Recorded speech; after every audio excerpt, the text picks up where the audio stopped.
salaam taabati déglu naa audio yi de audio caaxaan yi ay taabati ñii fu jëm mais ñii respecté wuñu seen kilifa gi de ñii c'était quoi le but détruire moi ou écrire la vérité c'était quoi le but en fait man je me demande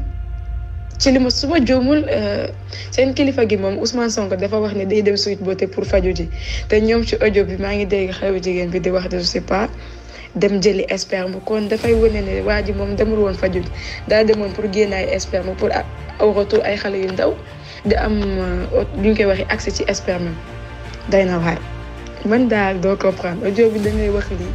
daan ji fii doo xam li nga kii wax doo xam li kii wax doo xam li kii wax doy na waar mais li ma bëgg a wax daal mooy képp ku may jàppale bul daanu si pièce bu ñàkk fay day on est beaucoup plus mature que ça on est beaucoup plus déterminé que ça soit on gagne te on va gagner képp ku ànd ak man duma la teg gàcce incha allahu rabi duma la teg benn gàcce nañ génne bépp audio te ñoom sax ñoo ngi naan ci audio yi maa ngi naan diw tëddee na mais instant dañoo fàtte ne MC daf ma bëggoon takk xanaa yow ku la nar a tëddee takk noo koy waxee diw tëddee na kooku nga xam ne day dal la day ndaw non nañ bàyyi ñàkk fayda yooyu waaye nañ bàyyi rek te focaliser wu ci li nga xamante ne moo ñu boole nañ focaliser wu ci li nga xamante ne moo ñu boole mooy dossier Siff te man dama gëm sama justice réew ma foog naa ne Sénégal bu fekkee ne am na justice man dinaa dem procès te su ma demee damay gën kenn mu si dara yàlla subhanahu wa taala xanaa mu jël sama bakkan te yàlla bu jëlee sama bakkan sax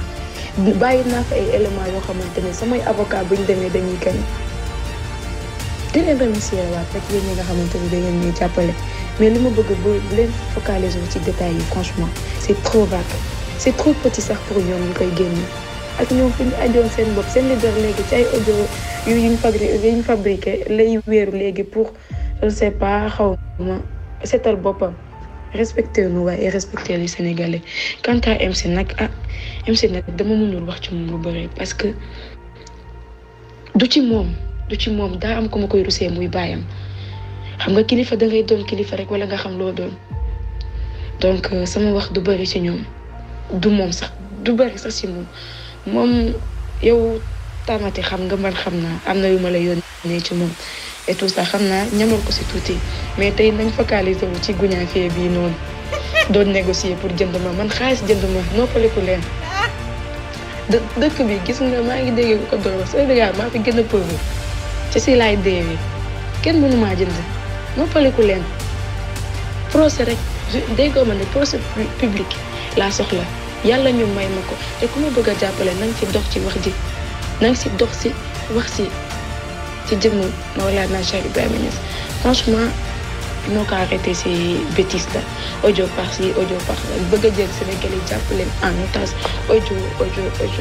wax ji nañ ko wax daa am Ousmane Sonko moo ñëw Sweet Beauté forcément jaay ma doole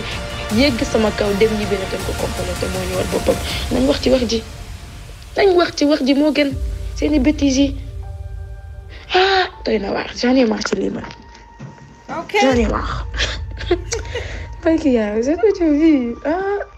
man de buñ ma joxoon sax ma montal leen audio yu normal